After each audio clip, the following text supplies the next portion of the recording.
বিসমিল্লাহির রহমানির রহিম। আসসালামু আলাইকুম, সবাই কেমন আছেন? আমি মাছগুলো ভেজে নিচ্ছি। মেটে আলু দিয়ে রুই মাছটা রান্না করব। কাঁচা ঝাল আর পেঁয়াজ ভেজে নিচ্ছি, রসুন,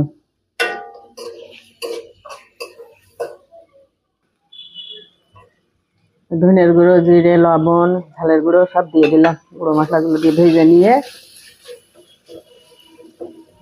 আলু দিয়ে দিবানে আলু দিয়ে দেবো। মেটে আলুগুলো এভাবে কেটে নিয়েছি, আলুগুলো কষাই নেব।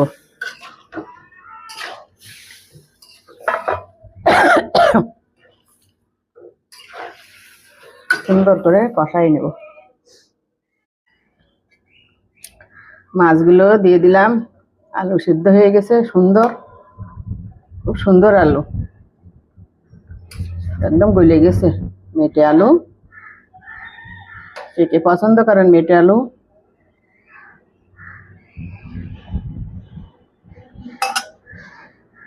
জানাবেন।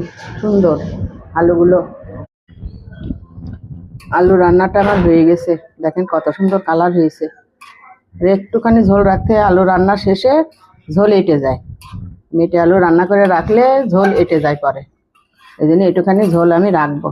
সবাই একটু লাইক, কমেন্ট, শেয়ার করবেন। ইউটিউব যারা নতুন দেখবেন একটু সাবস্ক্রাইব করে দেবেন। আর ফেসবুকে আমার শান্তাস মিনি কিচেন বলে একটা পেজ আছে, সবাই ফলো করে দেবেন। আল্লাহ হাফেজ।